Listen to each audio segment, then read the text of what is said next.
Hey, folks, this is Lonzo, the godfather of West Coast hip hop, and the president of the Compton Entertainment Chamber of Commerce, and the editor of the Hub City Legend.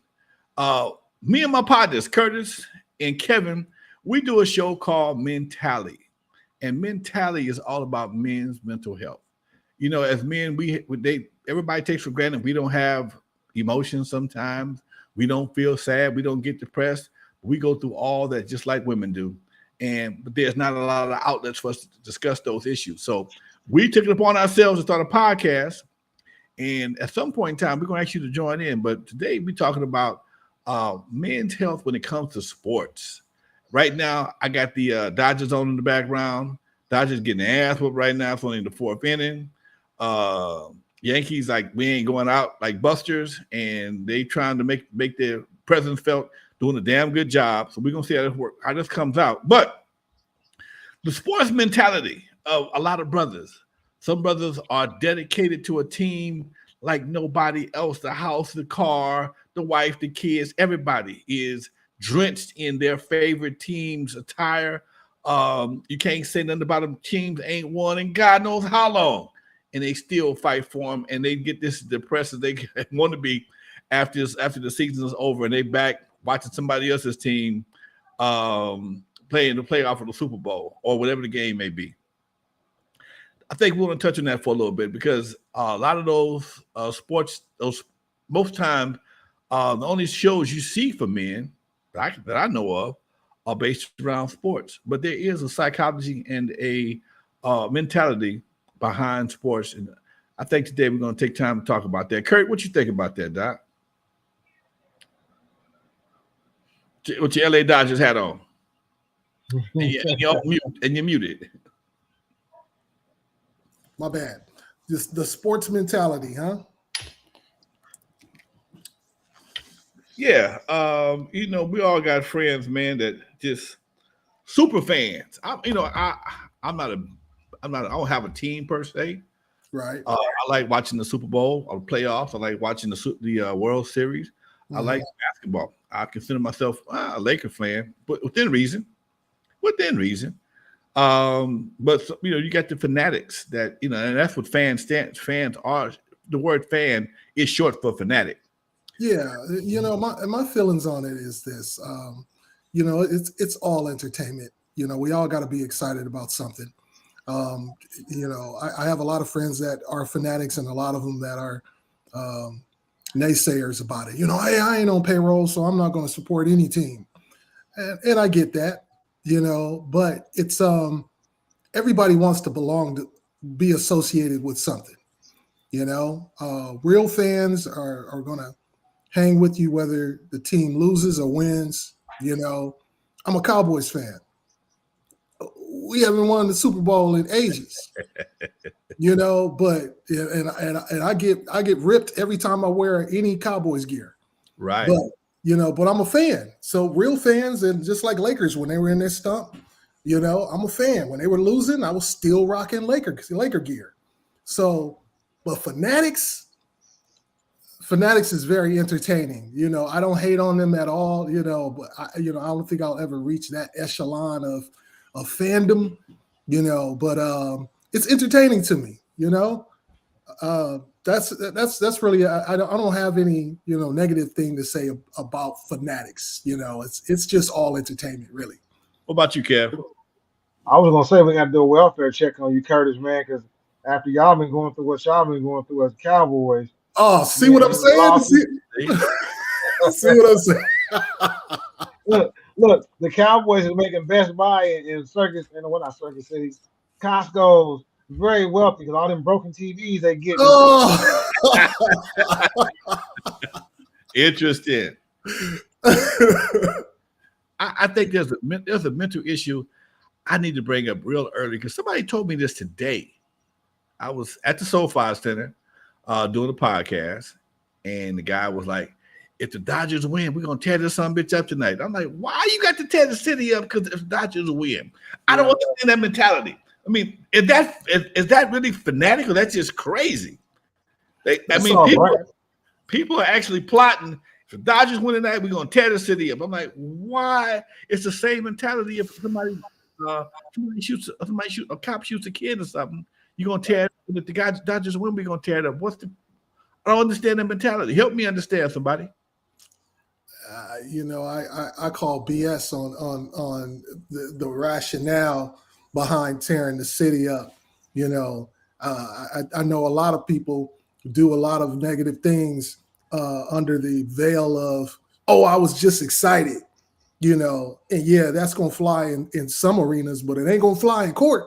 The judge don't care that you were overly excited. You set a car on fire. You flipped the police car over, So I think it's ridiculous. I think people, you have overthinkers and you have underthinkers, and those folks that are already pre-planning and premeditated vandalism are underthinkers, Yeah, I was, I forget about that. I forgot about that till he said it, and he was wearing some Dodger gear. He says, "Hey man, if they win tonight, we tearing the summer gun up." I'm like, wow. So that means the police are just in case. Go ahead, Kevin. It's called being a brain dead. That's Yeah. pretty much what it is. Because there ain't nowhere in the world, you're going to root for a team that's bringing financial revenue to your city, and then you go right behind them and destroy what they brought to the city. It just doesn't make any sense. As you're looking back behind me, you see that speaker up there at the top. It's got the 49er emblem. Sorry about that, Curtis. But hey, it just look, bro. I'm still having to do a welfare check because this last two Super Bowls, man, especially this last one with this Swifty Bowl. It wasn't even a Super Bowl, it's a Swifty Bowl. Okay. Yeah. It choked out. Yeah, but I don't get it, man, because I mean, I sit there and I watch my team lose. I'm the Dodgers. I'm a Dodgers fan since I was, in grade school. Right. My grandfather told me, the Dodgers the only ones let a black man come on there. You better watch them. And we used to have to watch the Dodgers, man. So I'm a Dodger, Laker, fan. But when they lose, I look at it this way: when they lose, they go home with $1 million check. Come And on, I'm man. still sitting here with the little income I got, and I ain't finna act the fool. I ain't finna have no high blood pressure over there because Right. they gonna go home and relax. And I got a homeboy, a Raider fan. Man, when the Raiders lose, man, that dude don't want to talk to nobody.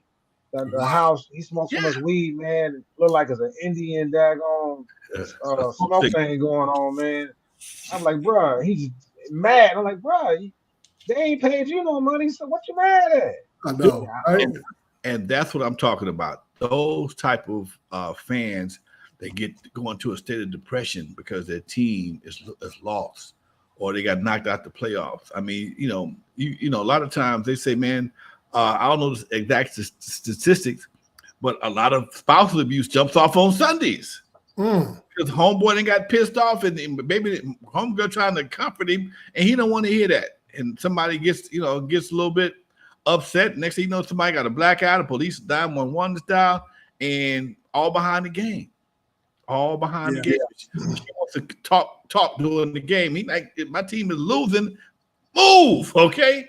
And it is how do you maintain your composure, win, lose, or draw? And that's what I'm not, because I don't react like that. I don't. It's not that serious for me. I don't have a super team that I'm going to ride or die for. I might spend a couple dollars on a hat, but most of my stuff I got free. So I don't.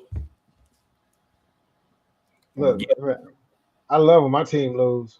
When they lose, I can go into the store and get their stuff on discount.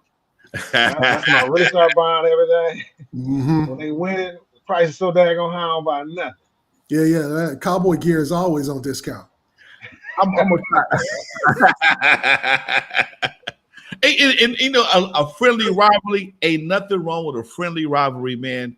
That's something that we do, and I think that's cool to see brothers that throw that little nudge at each other from time to time. Yeah. But I remember I went to the Super Bowl playoff, the game before the Super Bowl 2022, and I'm across the street from the SoFi Stadium. I'm sitting there, and a major fight breaks out. I think it was the Rams and the 49er fans was going at it because the 49ers lost. And dude, it's just, and you miss that kind of enthusiasm with alcohol. That's a recipe for disaster, man. And the Wood PD had to show up, and just so happened everybody broke up before the cops actually got there and got out the car. But it just, people was carrying their buddies off, bloody noses and black eyes, women, twigs and got twisted because brothers were just it was melee for about 45 seconds, maybe a minute before the cops got there because the cops couldn't even get to the people that was doing the fighting because there was so much traffic. Yeah. That kind of thing. That shit can spread. It don't take but somebody hit the wrong person at the right time, and all of a sudden they fighting and somebody missed and hit. It's like watching the Three Stooges movies.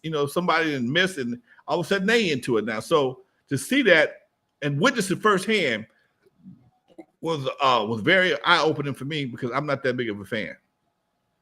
Yeah.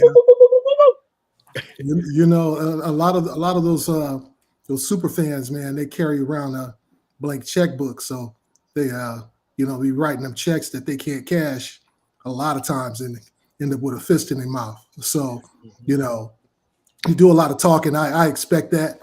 It's all in fun and games until you get punched in the mouth. You get punched in the mouth. What Mike Tyson say?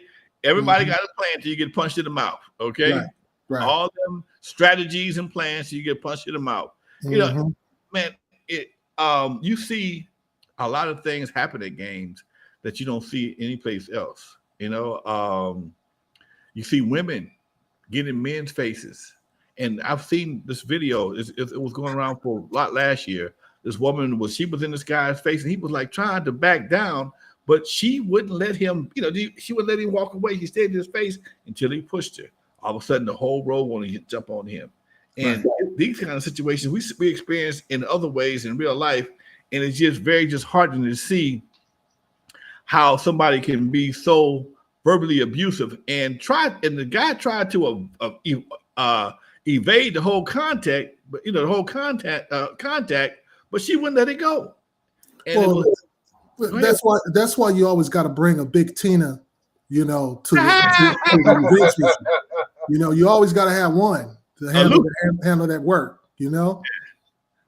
Someone that's gonna take that, baby, handle my lightweight for me, okay? I ain't mad at you.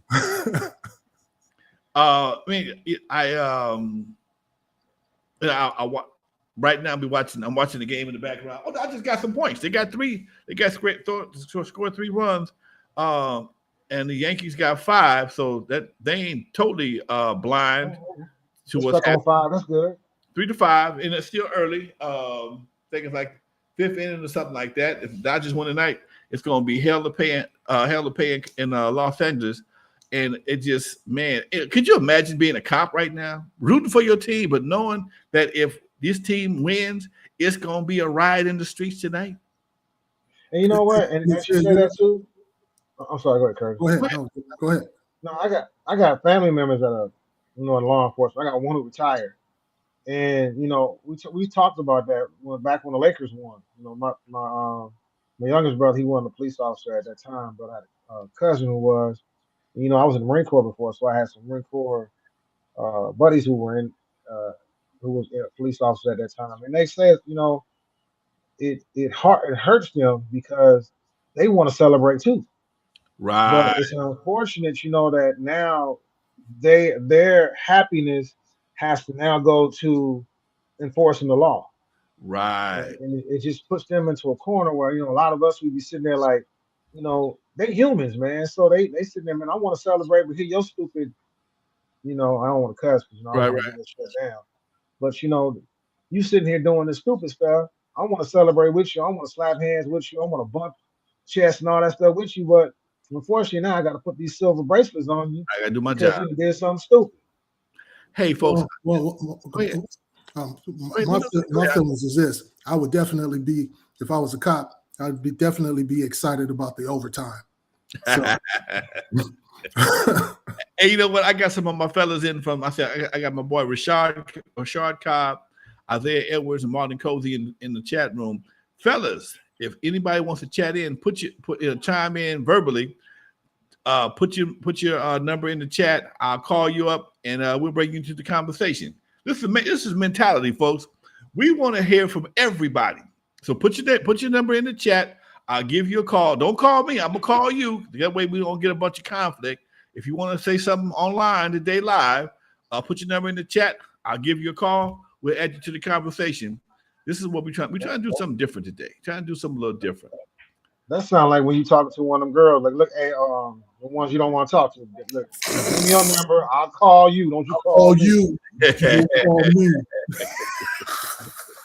Or ever show up here again. I will come to your house. Okay? That's wild, boy. It is what it is, man. I'm enjoying doing the show as we learn. If we all, I know Kevin, I know Kurt, but Kurt and Kevin don't know each other. They've met each other before, but they don't really know each other. So to create this show and bond at the same time and share information with these brothers, that's a good thing for me. That's a real good thing. I'm enjoying this whole situation. We got to bring a homeboy back. We had a couple of weeks ago. Jay, what's his name? Jay? You talking about Paul or Jay? Where we had the one that was dating the older woman. Oh, that was Paul. That was Paul. We got to bring Paul back.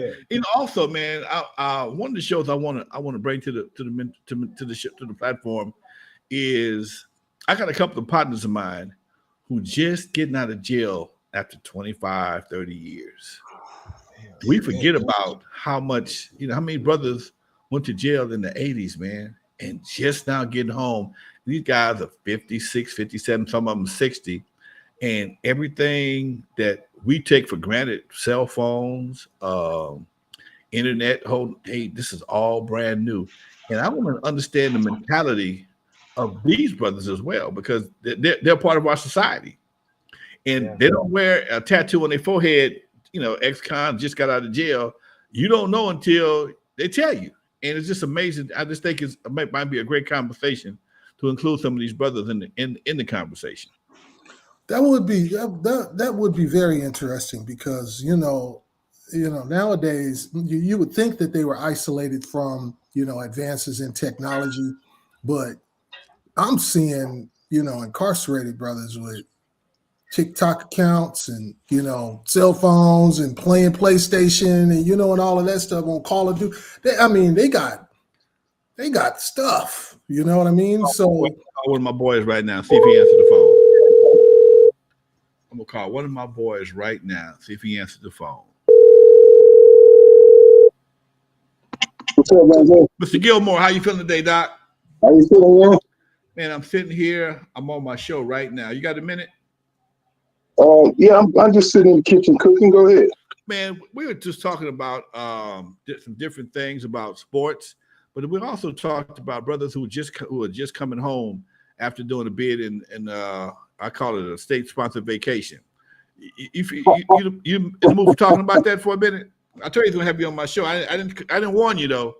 So put your apron down for a minute. Put your spoon down. You got a minute? Yeah. Hold on. Let me put my earpiece in so I can hear you real good. Do you think, Doc? Tell put old girl to the side real quick. He probably doing it like baby boy over there cooking some eggs with an apron on and bareback with eggs with apron on. Yeah. You want some eggs, Jody? Yeah.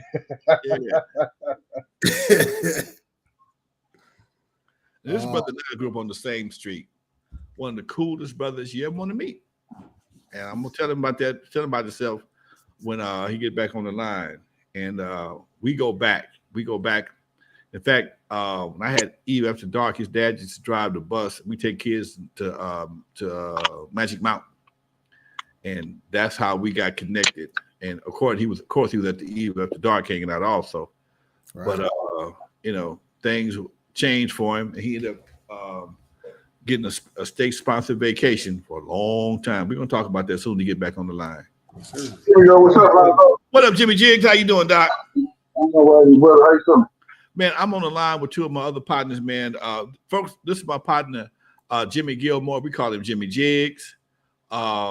His daddy had a bus company, and like I said before you got back on the air, man, we used to take kids to Magic Mountain in your dad's buses, and and Jimmy was a patron of Eve After Dark from day one, but he got caught up. And Jimmy, you want to share your story with us? Well, yeah, I used to work for Lonzo back in the day, and he was one of the first guys, he was one of my first jobs. And we used to clean up, we used to do a lot of concerts and things all around, especially we used to do Catholic school dances. I used to love those. I was like a roadie. I was a roadie. We used to load up the bus, we used to load up the van, me, Dr. Dre, Yella, all of Fonzo. And we used to go around and do things like that. But as time went on, I was a little out there in the hood we grew up in. Where I grew up, it was a little rough, man. It was, as they say, eat or be eaten.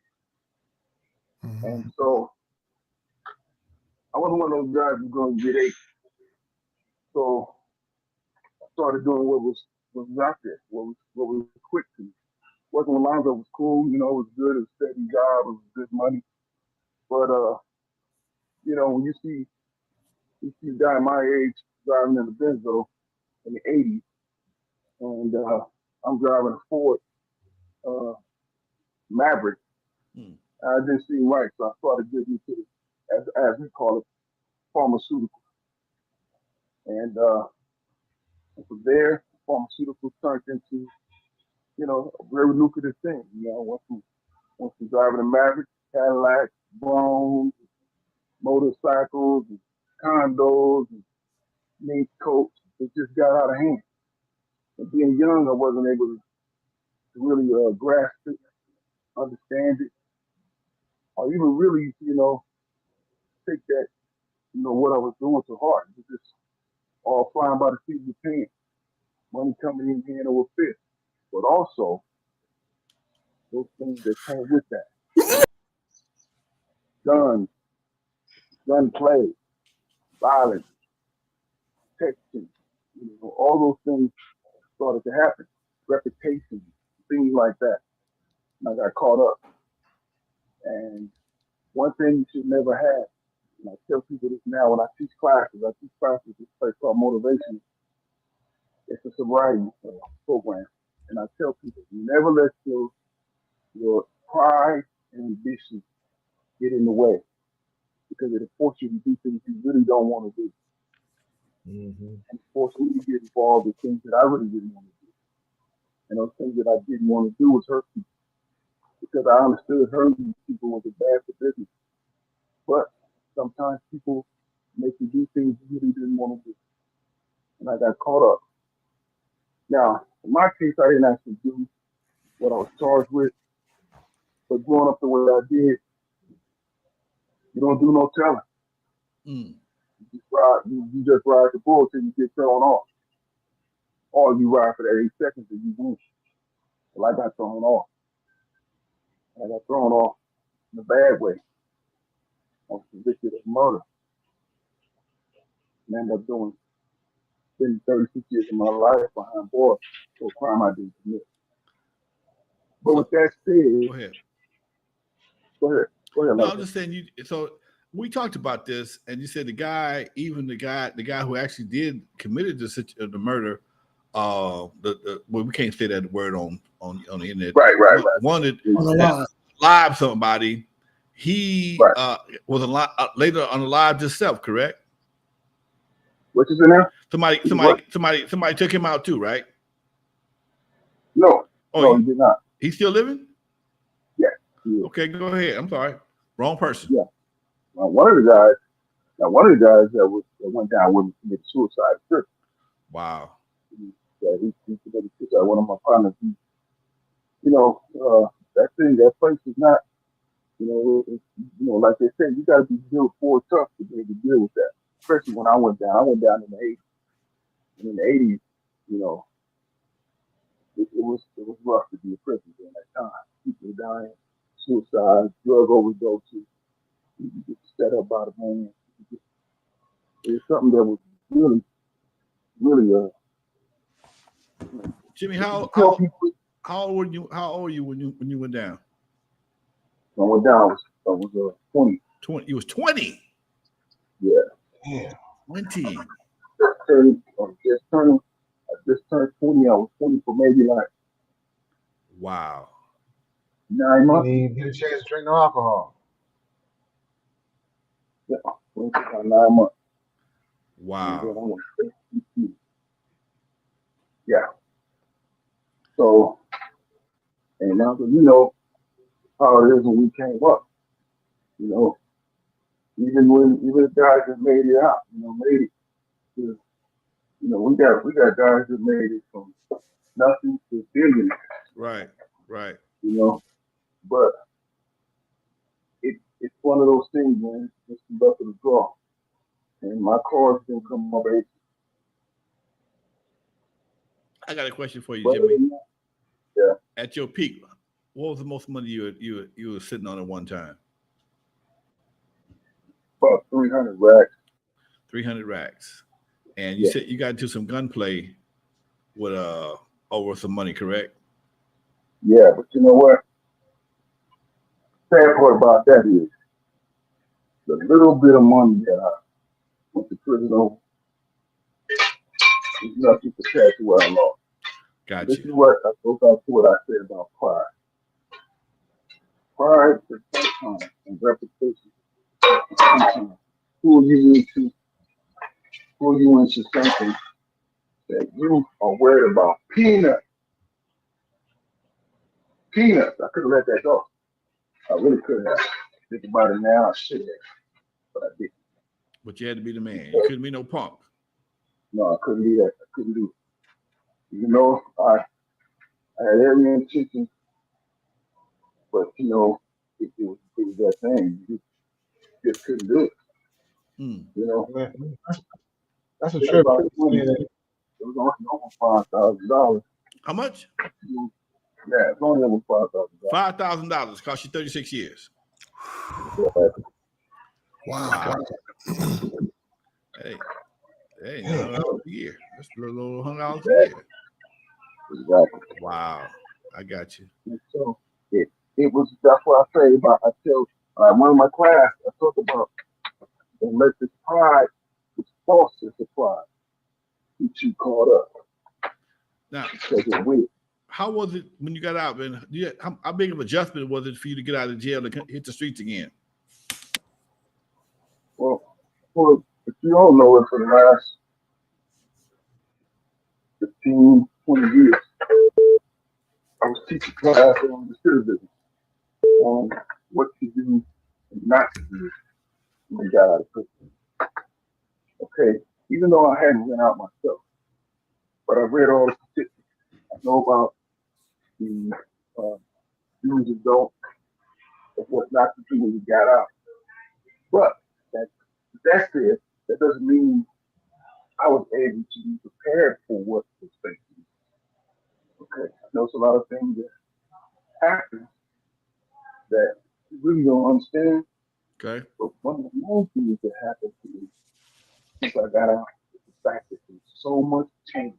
It was like being in a time capsule.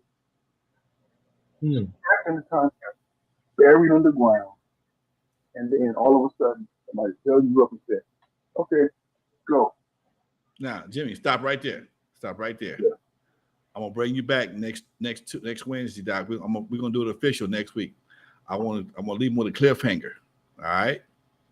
We're gonna leave them with a cliffhanger. Go. I want you to go back there and finish your cooking. I just called you on the strip because I know you. I figured you might answer the phone. But I know how you do. I answer your call, you answer mine. So I'm gonna stop right there. And we talked about come out of the time capsule, and we're gonna talk about that next week when we come back. All right. Okay. All right. Time capsule it is. Time capsule it is. All right, Ben. That's my man Jimmy Gilmore. Home after 36 years. Been in jail since he was 20 years old, man. Jimmy, we'll holler at you, Doc. I'll call you back. All right. Okay. Cool. Much love, Doc. Cool. All right. All right. Peace. Now, You know, so man, so funny you said it, Lonzo, when he just said we were just talking about, the mistakes or the reactions that people would have when their teams lose. And then I remember, I don't know what that was when you and I was talking, or it was you and I, Curtis, who it was, and we talked about it just takes that one punch to hit somebody, and then they hit their head aside or something. Now you got a murder rap over your team losing. Hmm. And now right, you might be doing 35 years just because your team lost. Right. right. And that's the part cats don't get. And like he said, $5,000 cost him his 36 years of his life. Man, that's a dude, That's dude. deep. That's my hip hop career, 36 Mhm. plus. Okay, so when and again, hindsight is always 2020. But it's two cats is hard to talk to.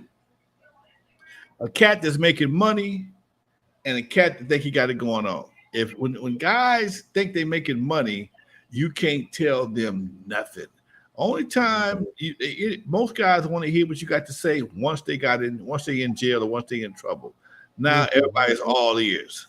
I'm telling you, nobody want to hear nothing because their chest is swole out. In fact, I was like that at one time. And the difference for me was I had two old dudes that didn't give a damn about my money, didn't give a damn about the club, didn't give a damn about the houses, the girls, none of that. Nigga, I'll take it all from you. I don't care. It's mine anyway. You just Mhm. get to use it. You just using it. Yeah, you paying me rent, but it's still mine. You Mhm. can't take it and do a damn thing with it if I decide to kick you out of it. And having some guardrails. That's why I call them guardrails. Mhm. You got guardrails, and a lot of folks don't have guardrails, especially when you start getting money. Your guardrails become your fans. People that you think that will be checking you, be supporting you. I've seen a lot of mamas turn a blind eye to sons' street activities because he was paying bills. I've Right. seen on the other side, I've seen mamas like, don't bring the money to my house. I'll struggle. Don't bring the money to my house. Mhm. I don't want you to have that influence on your brothers and your sisters. Don't think that because you got a couple of bucks, I'm gonna ignore the fact that you out here doing illegal shit to get your money. So Mhm. go ahead, Kirk. No, no, I wasn't saying anything. Oh, okay. You know, Hmm. it, and when you see both sides of this, man, and a guy asked me today what kept me from because everything is we all on the same street. Hmm. The same opportunity he had, I had the same opportunities. But I had my dad was a major influence and he instilled to me a long time ago. You get caught in the door, I'm killing you. I'm killing you. Straight up, not Peep, believe they would do it. peep Um, this one. Go ahead. It's culture.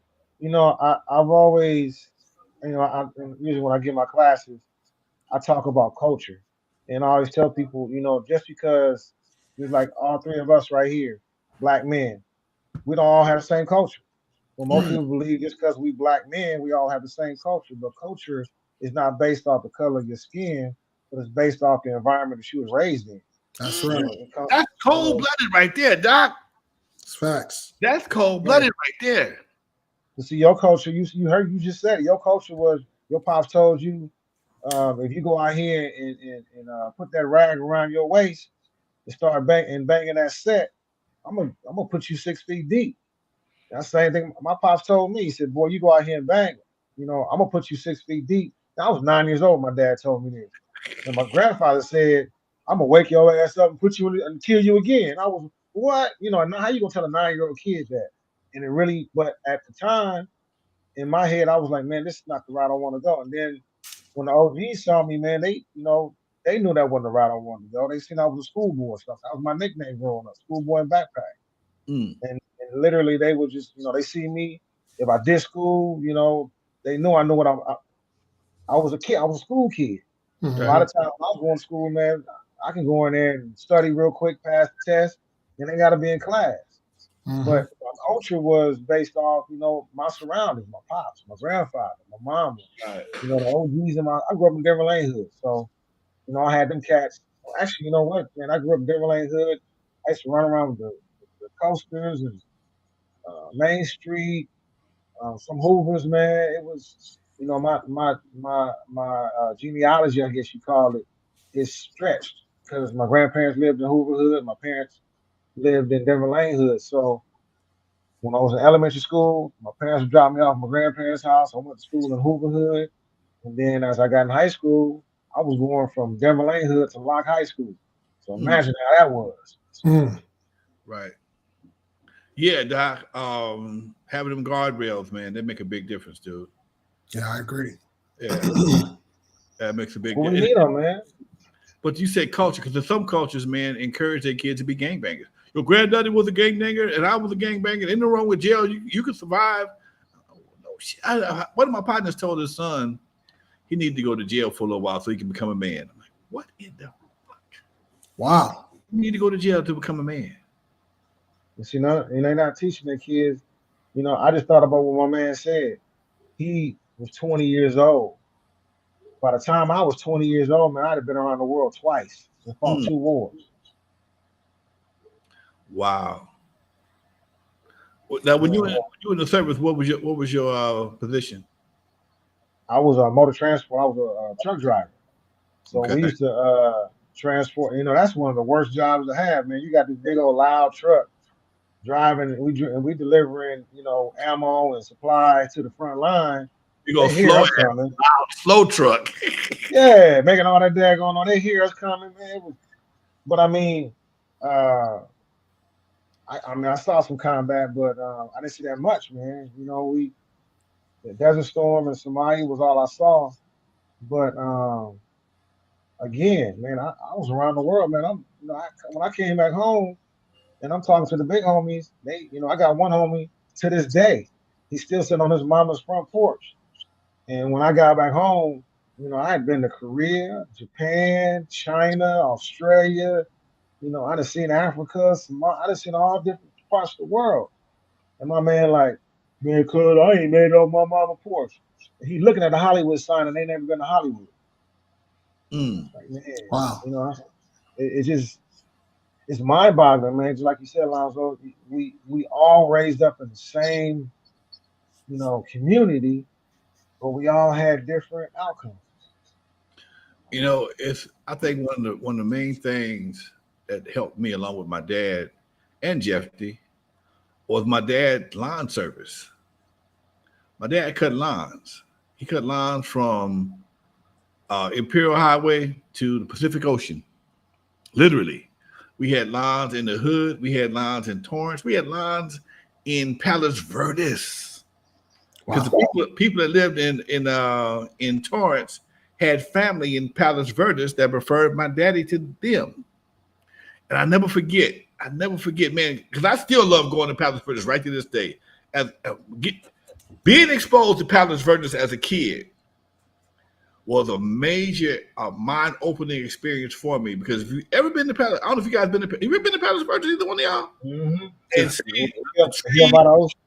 the trees that overlap the road, and wide. You think you would forget you were in California because Palos Verdes is so tucked away up in the mountains right before you get to the Pacific Ocean. You forget. You would think you was in a little small town somewhere near Carmel or something like that. Anyway, we had a couple of lines that we did in Palos Verdes, but just one lady's line in particular, I'll never forget.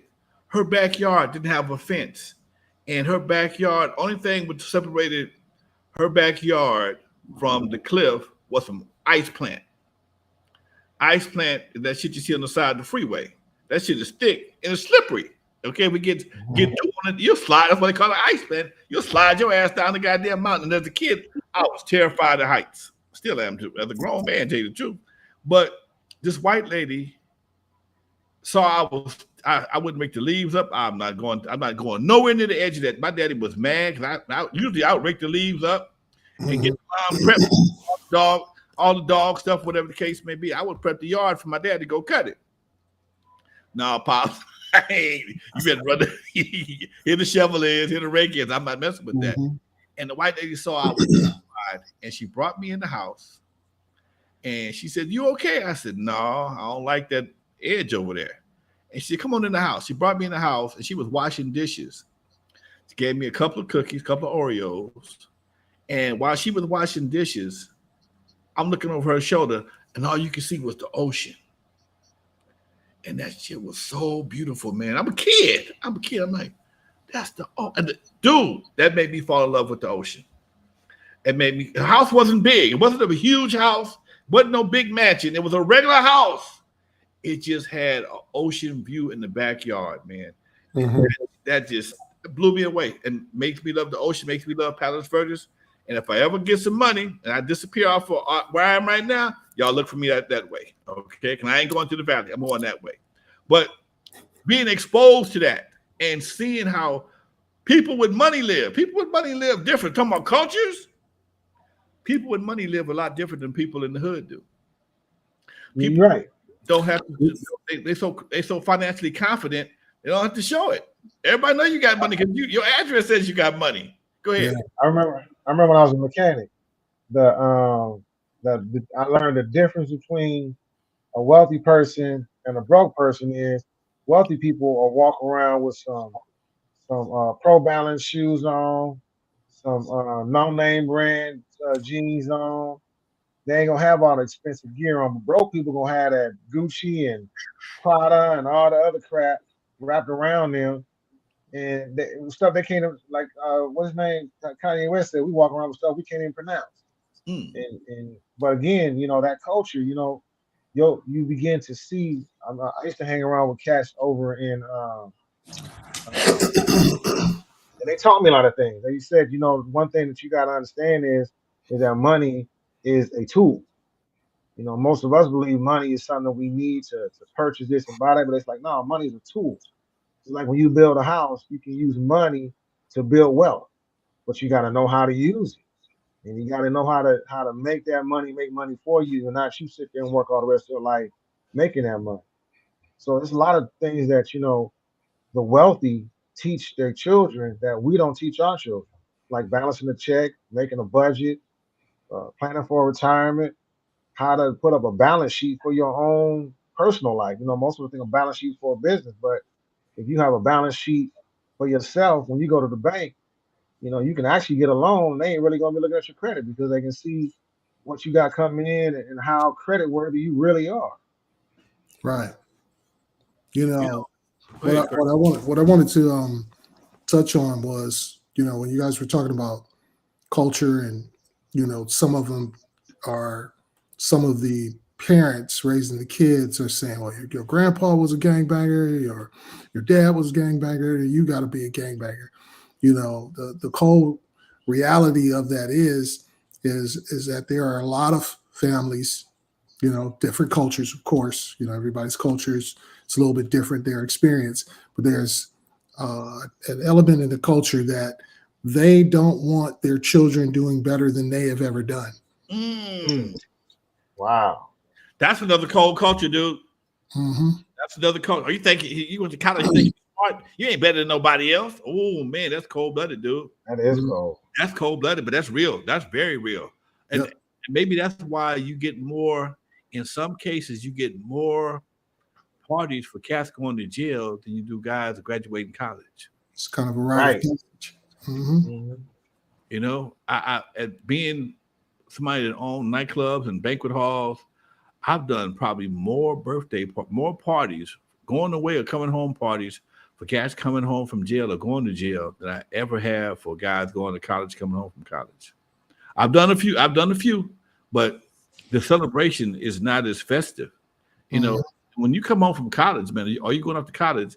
It's just your grandmama. You got a couple of cousins, but if everybody don't, if that's not a family tradition, Hmm. if you're the first one going to college, your party gonna be kind of small. In a lot of cases, your party stands to be kind of. But most of them ain't go to jail. Everybody's mama coming out, welcome you home or welcome you off. And I've always thought that was kind of weird.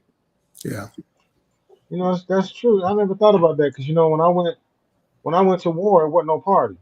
It wasn't no going away party. It was like, yeah, man. I hope you make it back. And, the homies that I had, well, half man, a majority of them died on my way to war. Man, it was dropping off. But It wasn't no party. You right, bro. Now that you say that, I did not have a party when I left. Even when I went to boot camp, there was Mm. no party. It was See, just see you. all right. You know, Wow. that's a sign of you when you can make a commitment to go to the service, man. That's a commitment to try and better yourself in a lot of people's eyes. I mean, because if you go and do at least 2-3 years, whatever the case may be, you'll come out with benefits, man. First of all, you're gonna learn discipline. Mm-hmm. Hmm. You'll learn discipline. You're gonna come out with benefits, and you'll probably come out with a skill. Mm-hmm. And a lot of folks can get envious of you having those resources because all those things are resources. And I think that's something that a lot of people take for granted is resources. Mm-hmm. Having a skill, having credit, having good credit, having a GI Bill, having a GI Bill where you can go get some Medicare, some medical attention if you need some. Mm-hmm. Possibly get loans. All go to school. All those become resources. And I think one of the main things that a lot of brothers lack in the hood is resources, man. You know, Resources. and what's funny you said about that, Lonzo, and just to go back to what you said about, if your daddy was a gang member, your grandfather was a gang member, you should be a gang member. But I remember watching, was it Boys in the Hood or something, and he talked about the one in the military being a white man's center. And I thought about that. I'm like, yeah, it's racism there. Yeah, it's a lot of racism, but hell, there's racism out here in society itself. Right. Right. So I believe, and I've always been taught, the only way that you can change the system is on the inside. Right. You can be on, if you're on the outside, you can't change nothing. But if you get on the inside, you can make some changes. And I wasn't prepared to do that when I went. I was like 17 years old when I went in the military. Mm. So my mind was, I was young, dumb, and full of confidence. So I wasn't thinking about nothing but, what's up them skirts. But That goes back to the sports teams, man. You out there cheering for a team. You can't affect that score from the damn stands. You got to be on the field and get hit in order to affect the score. mm-hmm. That's let's stay on resources. We got a few more minutes left. Let's talk about resources for a minute. Me and Kurt work together. We work together. And two brothers, I've been knowing them for quite some time, but we feed off each other's resources. That's what makes us work. Because I'm an idea man, but Kurt is a creator. I can give Kurt an idea, and before we get off the phone, he send me a draft of what I'm talking about. He don't have my connections, but because we partners, he got my connections. I'm a resource. You follow what I'm saying? I become like same thing with you, Kevin. I don't have the county connections, but you're a county resource, and brothers limit themselves or limit themselves to access to resources because everybody wants to be the man. I can't be the man on the show right by myself. Mm-hmm. I can't be the man by myself. You gotta have resources, and you gotta have people with resources so that you can make something happen. And if you don't get off that porch and learn something and be able to be an asset to somebody, you'll never have any resources of any value.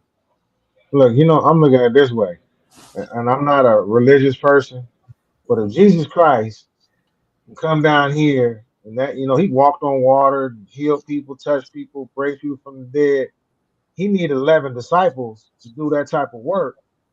What makes me think that I don't need, some other brothers around me to help me do it? And it's just that, like you said, everybody got their own talent, Right. and everybody has to figure out where they fit in and how can they talent work with somebody else's. And we all have talents that can work with each other. We just got to figure out how to do it, just like you and Curtis have done.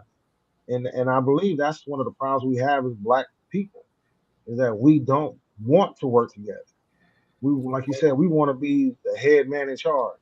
Yet, how you gonna be in charge of something that you're not in charge of? There's an inherent inability to collaborate. If you're unable to collaborate with people, then everybody's going to be vying for a position, you know, it's Lonzo and I work very well together because we know our strengths, you know, and we know when to fall back and when to move forward. You know, a lot of people, they have a hard time dealing with that. It's, you know, ego is at play.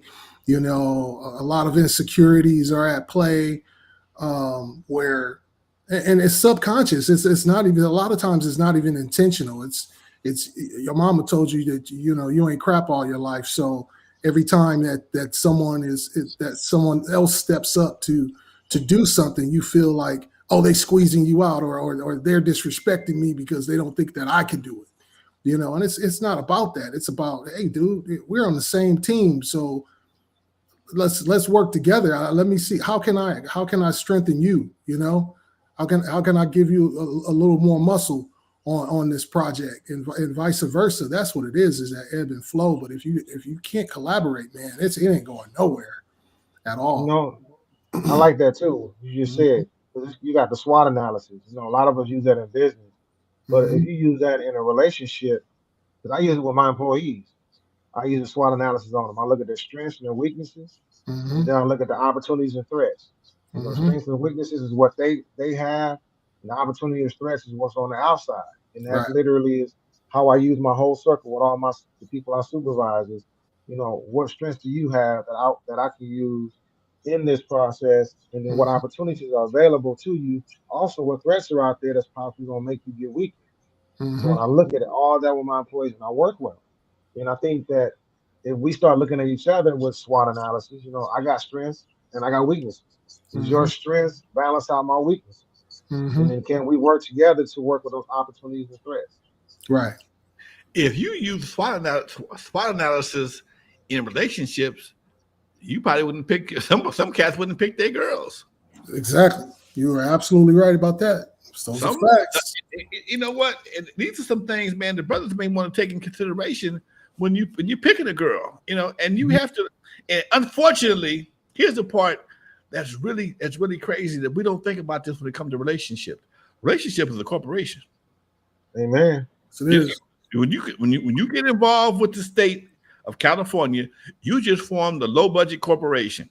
Okay, Mm-hmm. low budget because regular corporations is 800 a year. Okay, but Mm-hmm. for marriage, it's low budget corporation. That's why the state gives issue the marriage license for y'all to be legally married in the eyes of the public. And if you don't have a partner, okay, if you have a partner that don't have to work and can take half of the business's assets, what's the partner good for? I'm just saying. Right. Okay, let's bring a partnership. You know, if marriage requires a license, why doesn't it expire? Hey, that's one of my things I've been saying for decades, Doc. That's the only license that never has to be renewed. Because you imagine if, because I saw this on Facebook, I said it years ago, but I'm seeing it more on Facebook and TikTok. If marriage license had to be renewed, could you give a 5 year? All right, we're gonna do this for 5 years, and in 5 years, if it don't work out, we don't renew it. This is what you get. Okay, it's already pre-planned. This is Mm-hmm. what you walk with. You got a kid. This is what you got. You got 2 kids. You got 3 kids in the house. It can be structured. Whereas you know what's going to happen in 3 to 5, it could be a 3 year a walk away period, 5 year, and then if you go past 5, whatever the case may be, you get into the bigger numbers. But anything past, well, not it's 10 years, pretty much, it's automatic life life of alimony, Yeah. So it is. life confined to alimony. Hey man, think about that shit. Yeah. I know women that will never get married again because they get so much money from their husband, their ex-husbands. They've been divorced for decades. Ain't married nobody. You come out of the house, you can rock this world, but you get your ass out of here. Keep that ring in your pocket. I'm not doing that because I got an annuity. Mm-hmm. I have Did, an annuity that pays me till he die. Okay. do you remember seeing that there's like a group of men that are paying other men to swoon their exes so that they could get married. They get them off alimony. They're paying them. Never heard that. Vaguely like that, but I can't recall where I saw that. Yeah. I saw that some years. It was like 10, 12 years ago. Yeah. They were paying men to go and swoon their exes to marry them in order to get them off alimony. That's a smart investment. Is it really though? Because the person who do the swooning, he gonna get stuck with it in. Oh, but he don't plan on staying. Huh? The term of his contract is just to get him out of alimony, not to stay. Yeah. Okay. Because once they get married, then that nullifies his alimony. Yeah. And he can stay with her for like a year and do the what's it called? Annulment? Annulment, yeah. Yeah. But yeah, man, we talked about a lot today, man. We talked about sports fanatics, talked about brothers going to prison. We've talked about marriage licenses being have an expiration date. These are all things that we talk about in the barbershop, we talk about in the gym, and just talk about amongst each other. You know, we get in the car, ride down the street, and brothers be having some conversations. But a lot of these conversations never come to the forefront. And I'm wondering, brothers, if I say it behind your back, I say it to your face. Right. So, ladies, this is what we're talking about. This is a mentality show. It's me, Kurt, Kevin, and guests from time to time, and we dropping some game that some knowledge to the chat room and to those who want to listen. I'm not Kevin Samuels, although I agree with a lot of things that he says. I heavily agree with a lot of things that he says. I just got a little bit more tact, okay? But Kevin Samuels was definitely somebody that was needed to do what he did. It was amazing when that brother died. How many women hated on it? Was talked about good. God, devil came to collect his due or something like that. I'm like, how could you be that evil? But me and my buddy was talking today. Buddy of mine was a pastor, Pastor JT, and he's a good dude. And he was just saying how he's doing a seminar for women because a lot of women have been led astray with this internet philosophy. And he said one of his parishioners told the girls are teaching the girls, the older women, or women are teaching other women, if you got a dental problem or you need a BBL, get the BBL first, because the BBL, a good BBL will get you the money to pay for your dental problem. Wow. It's a hustle. It's a hustle. It's a hustle. Today, I'm riding down the street. Youngster pull up next to me in the car. The lyrics to the song was, "Fucking nigga get some money. Fucking nigga get some money. Fucking nigga get." I know the artist is popular. I've heard this song before. Yeah. It's Cardi B. Okay, fucking nigga get some money. Okay. So you are programming young women to be prostitutes. Bottom line, I don't give it. Anytime that sex and money becomes transactional, whether it's a date or just, hey, how much it gonna cost for a brother to get laid? You're a prostitute. Sure is. I call it what it is. But don't just tell me, you know, modern. I'm a modern lady. I got my needs. No. You have put yourself in a position where you can't afford yourself. So you know sponsors now. You might as well be a NASCAR. You might as well be a NASCAR driver and put your patches on sponsored by Kevin and Curtis and Lonzo and whoever turned to take you for a lap. Don't get me started, please. Take you for a lap. Oh my God. That's wild. Take you for a lap. Diabolical. Hey, take you for a lap. Oh God. Don't get me started. That's right. That's it. Don't get me started. In the meantime, folks, this is the Mentality Show. I'm your host, Lonzo. My co-host, I got two co-hosts, Kevin and Kurt, and we do this every Wednesday about the same time, folks. Let's talk about male issues. Prison, that's a male issue. A lot of brothers experience prison on the various levels. And I'm going to bring Jimmy back next week. I'm going to try and find me a brother who has some different experiences. Because everybody go to jail. Everybody talk about jail. Everybody talk about what happens in jail, but most people don't talk about it after they get out of jail. Mm-hmm. Yeah. Okay, you've been in jail for, I don't know. You didn't have no. Let's talk about that. Time is up, folks. It's been a great time talking to y'all as usual. We're gonna have some conversations. Thank y'all for coming back again, folks. Go Dodgers, baby. It's tied up. Peace. It's 5-5 right now, folks. They fought back. Cha-ching. Let's see if they can wrap this up. Please don't burn the city down, fool. We got to go shopping in the morning. All right. Exactly. If you burn it down, live stream it. Yeah, right. Yeah, live. Yeah. All right, folks. We'll holler at you later. Peace. All right, peace.